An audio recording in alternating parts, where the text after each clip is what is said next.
क्षेत्र मिति में पिछली कक्षा में मैं प्रश्नावली 2 का 10 प्रश्न 10 तक बताया था। अब इसमें इम्पोर्टेंट प्रश्न है, प्रश्न 13 है। ठीक है, तो प्रश्न 13 को हल करते हैं। एक तांबे के छड़ का व्यास 1 मीटर और लंबाई 8 मीटर है, जिसे पिघलाकर 18 मीटर पतला तार खींचा गया। तार की मोटाई अपने को निकालना है। तो जो दिया है उसको लिख लेते हैं। दिया है छड़ का व्यास 2r बराबर 1 मीटर। दिया है यहाँ पे व्यास 1 मीटर, तो दिया है छड़ का व्यास त्रिज्या 2r बराबर 1 मीटर, है ना।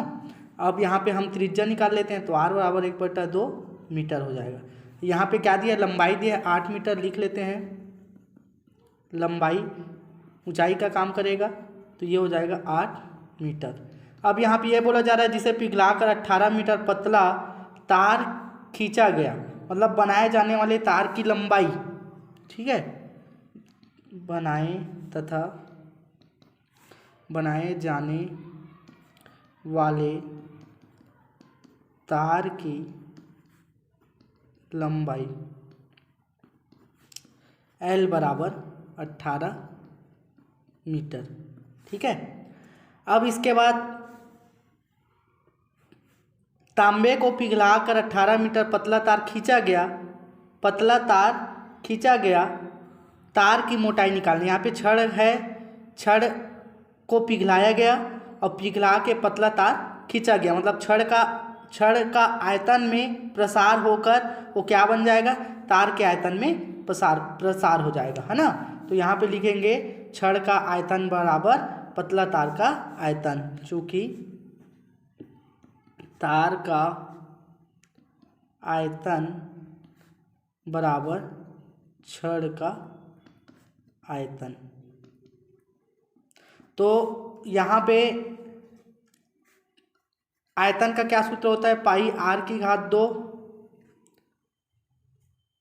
L।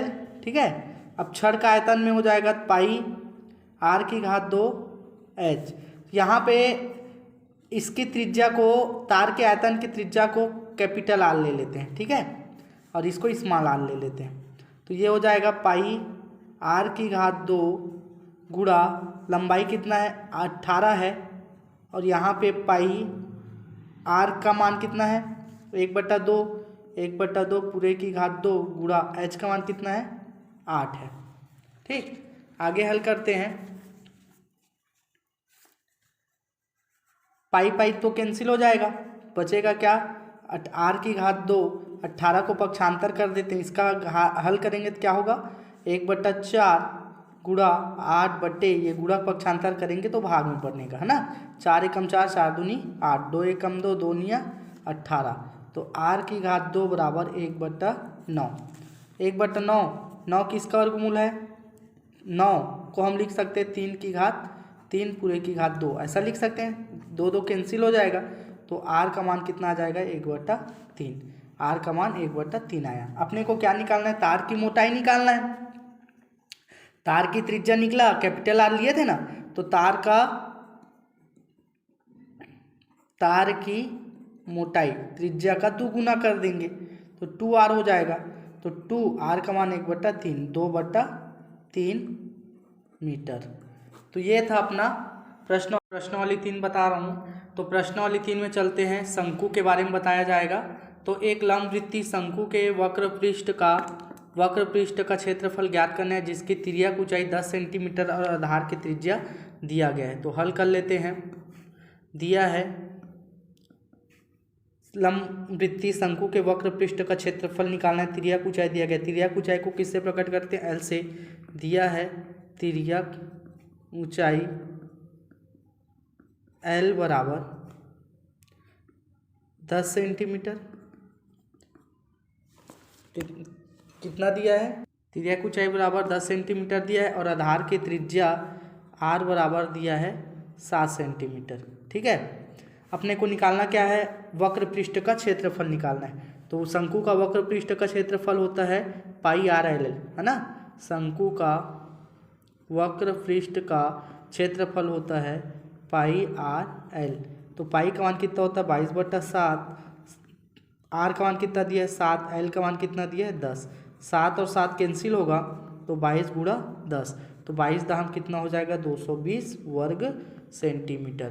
तो ये था अपना क्या, लंबवृत्तीय शंकु का क्षेत्रफल, वक्र पृष्ठ का क्षेत्रफल। ठीक है।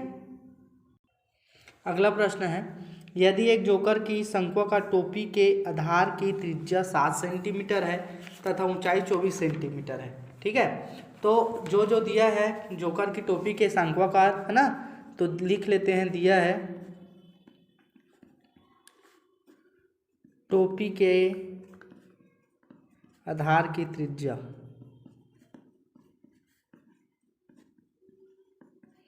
r बराबर 7 सेंटीमीटर, h बराबर 24 सेंटीमीटर। तो शंक्वाकार टोपी कैसी होती है, तिरछी होती है, तिर्यक, है ना। तो हम क्या निकाल लेते हैं, तिर्यक ऊंचाई निकाल लेते हैं। तो तिर्यक ऊंचाई l की घात 2 बराबर h की घात 2 धन r की घात 2। तो यहाँ पे h का मान कितना है 24 है, 24 की घात 2 धन 7 की घात 2। आगे हल करेंगे। ठीक है। l की घात 2 बराबर 24 की घात 2 करेंगे तो कितना होगा 576 होगा, और 7 का 2 बार गुणा करेंगे साथ ही 49 होगा। दोनों को आपस में जोड़ देते हैं तो कितना होगा 9 6 15 की 5 हासिल 2, 7 3 10 11 2 12 की 2 हासिल 1, 5 और 1 6, 625। 625 को हम क्या लिख सकते हैं, 25 की घात 2 लिख सकते हैं। घात 2 कैंसिल हो जाएगा तो l बराबर कितना आ जाएगा 25 आएगा। l बराबर कितना आ जाएगा 25, मतलब तिर्यक ऊंचाई 25 आ गया। ठीक है। चूंकि एक टोपी बनाने में लगने वाला सीट का क्षेत्रफल निकालेंगे, तो पाई आर एल होता है। तो 10 टोपी बनाने के लिए, तो 10 टोपी बनाने में लगने वाली सीट का क्षेत्रफल बराबर 10 गुणा पाई आर एल। तो 10 गुणा पाई का मान होगा 22/7, आर का मान होगा 7 और एल का मान होगा 25। ठीक। हल कर लेते हैं। 7 7 कैंसिल हो गया, बचा 10 गुणा 22 गुणा 25। हल करेंगे 22 दाम 220 गुणा 25, 25 शून्य शून्य, 25 दूनी 50 की शून्य हासिल 5, 25 दूनी 50 और 5 55, 5500 वर्ग सेंटीमीटर लगेगा। ठीक है। तो ये था अपना प्रश्न चौथा, और इसमें इंपॉर्टेंट प्रश्न आगे देखते हैं। अगला प्रश्न है, ध्यान देंगे, शंकु का आयतन ज्ञात करना है जिसके आधार का क्षेत्रफल 300 वर्ग सेंटीमीटर तथा ऊंचाई 15 सेंटीमीटर दिया गया 15 सेंटीमीटर दिया गया है। अपने को जो जो दिया उसको लिख लेते हैं। हल दिया है शंकु की ऊंचाई h बराबर 15 सेंटीमीटर और आधार का क्षेत्रफल दिया है, आधार का क्षेत्रफल दिया गया है क्या 300 वर्ग सेंटीमीटर। ठीक है। शंकु का आयतन निकालना है। क्या निकालना है, शंकु का आयतन निकालना है। तो शंकु का आयतन का सूत्र क्या होता है,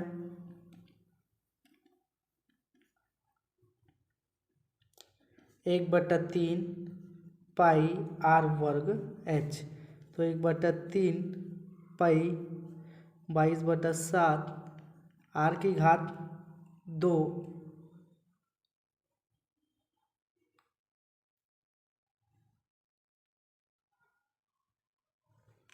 आर की घात 2 और एच। तो यहाँ पे शंकु के आधार का क्षेत्रफल का सूत्र ही होता है पाई आर की घात 2, है ना। पाई आर की घात 2 ही होता है, पाई आर की घात 2 होता है। तो यहाँ पे हम लिख सकते हैं पाई आर की घात 2 के जगह कितना लिख सकते हैं, 300 लिख सकते हैं। तो 1/2 इसके जगह 300 और h का मान कितना दिया है 15। ठीक, 2 एकम 2, 2 एकम 2 और 1 3, 2 पंचे 150 है ना, 150 गुणा 15, 15 शून्य शून्य, 15 पंचे 75 की 5, 80 लाई 7, 15 कम 15, 15 5 20, देखो 15 शून्य शून्य। ठीक है, 15 एकम 15, 15 दूनी 30, 15 तिया 45, 15 60, 15 पंचे 75। ठीक है ना, 1/3 होता है ना, 1/3 होता है ये, 3 पंचे 15, बचा अपने पास कितना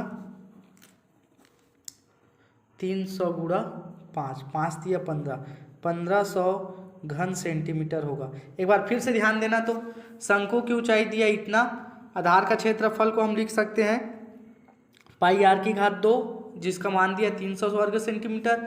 हम जानते हैं शंकु का आयतन का सूत्र होता है 1/3 पाई आर वर्ग एच, तो 1/3 पाई का मान होता है 22/7 की घात 2, या तो पाई आर की घात 2 करके हम 300 रख सकते हैं, जो रखा मैं।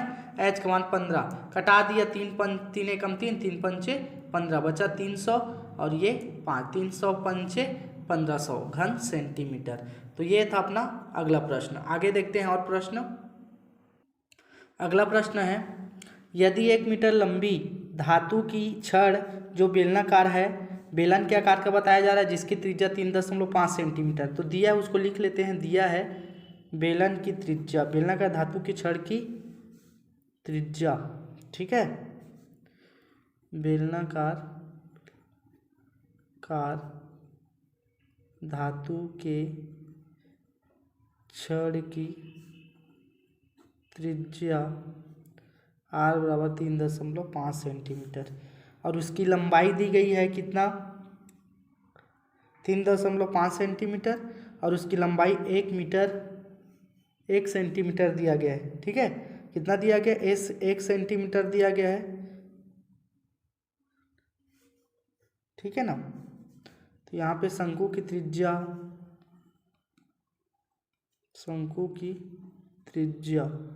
शंकु बनाए जा सकते हैं जिसकी त्रिज्या 1 सेंटीमीटर, तो इसको कैपिटल आर ले लेते हैं 1 सेंटीमीटर, और इसकी ऊंचाई हाइट को 2.1 सेंटीमीटर दिया गया है। इतना दिया गया है। आगे हल करते हैं। शंकु की संख्या निकालना है अपने को। क्या निकालना है, शंकु बनाए जा सकते हैं, मतलब शंकु की संख्या निकालना है, शंकु की संख्या। तो शंकु की संख्या का फार्मूला लगा लेते हैं क्या, बेलन का आयतन बटे शंकु का आयतन, बेलन का आयतन बटे शंकु का आयतन। तो बेलन का क्या आयतन होता है पाई आर वर्ग एच, और शंकु का क्या होगा 1/3 पाई आर वर्ग एच। ठीक है ना, तो यहाँ पे मान रखो, चलो क्या होगा, पाई कैंसिल हो जाएगा। ठीक है ना, तो आर का मान कितना है 3.5 पूरे की घात 2, और एच का मान कितना दिया है 1 मीटर लंबी बोला गया यहाँ पे। तो 1 मीटर मतलब 100 सेंटीमीटर में बदलेंगे तो 100 हो जाएगा, 100, और यहाँ पे क्या बचेगा, और 3 ऊपर चला जाएगा इसका। ठीक है ना, 3 कहाँ चला जाएगा, ऊपर चला जाएगा, तो गुणा 3, और नीचे में क्या बचा अपने पास, आर का मान कितना है इसका 1 सेंटीमीटर, है ना, तो 1 की घात 2, एच का मान कितना है 2.1 मतलब 2.1 ये हो गया। ठीक, अब इसको हम नोट करेंगे कितना 3.5 गुणा 3.5 गुणा 100 गुणा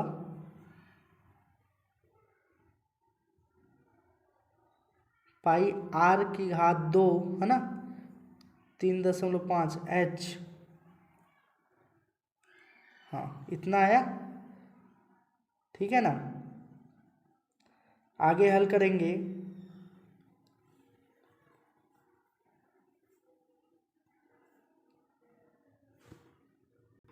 हल करेंगे तो क्या होगा, पाई कैंसिल हो जाएगा।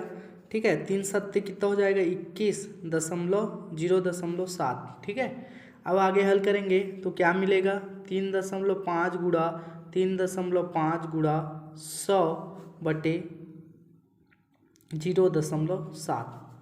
ये कितने बार में जाएगा, 0.7 कम 7 और 0.5, 7 पंचे 35। ठीक, बचा अपने पास 0.5 गुणा 3.5 गुणा 100। आगे हल करेंगे तो कितना मिलेगा, यहाँ पे आपस में गुणा करेंगे इसको तो ये हो जाएगा 5 पंचे 25 की 5 हासिल आई 2, 5 तिया 15 और 16 एक 17। ठीक, और एक 0 और गुणा 7 तो ये हो जाएगा 17 5 0 0। ठीक है, तो 1 2 2 संख्या के बाद लगा देंगे तो ये हो जाएगा अपना 17 5 0, ये उसका आंसर हो जाएगा। ठीक है, ये था अपना। अगला प्रश्न देखते हैं। प्रश्न है, एक शंकु व एक बेलन के आधार की त्रिज्या।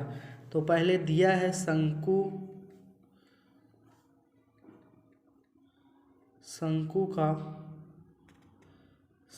की त्रिज्या,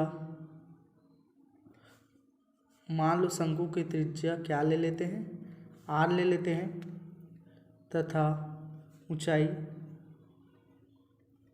h है। और दोनों की त्रिज्या और ऊंचाई आपस में क्या बताया गया, शंकु बेलन के आधार की त्रिज्या और ऊंचाई क्या बोला गया है, समान बोला गया है। और आयतनों का अनुपात निकालो बोला गया है। तो शंकु का अनुपात क्या होता है, शंकु का आयतन कितना होता है, V1 बराबर 1/3 पाई r वर्ग H1। ठीक है, उसी तरह बेलन का आयतन का क्या सूत्र होता है, बेलन का आयतन का क्या सूत्र होता है, V2 बराबर 1 पाई r की घात 2 H2। ठीक है, अब प्रश्नानुसार लेंगे, दोनों की त्रिज्या और ऊंचाई को क्या बोला गया है, बराबर बोला गया है। तो R1 बराबर R2 is equal to R मान लेते हैं। ठीक, तो H1 बराबर H2 is equal to H, ये भी मान लेते हैं। अब दोनों के अनुपात ज्ञात करना है तो आयतनों का अनुपात बराबर हो जाएगा V1 upon V2 is equal to 1/3 pi R1 square H1 upon pi R square H2। ठीक है, तो यहाँ पे देखो पाई पाई कैंसिल हो जाएगा, तो यहाँ पे बचेगा अपने पास V1 upon V2 is equal to R, ये भी कैंसिल हो जाएगा R बार, और बचेगा H1 अपॉन H भी कैंसिल हो जाएगा। बचा अपने ऊपर में क्या बचा, 1 और ये नीचे में आ जाएगा तो ये हो जाएगा 3। तो इसी को लिख सकते हैं V1 अनुपात V2 बराबर 1/3। तो ये हमारा आंसर हो जाएगा। ठीक है, ये था अपना प्रश्नावली 3 था। इसके बाद प्रश्नावली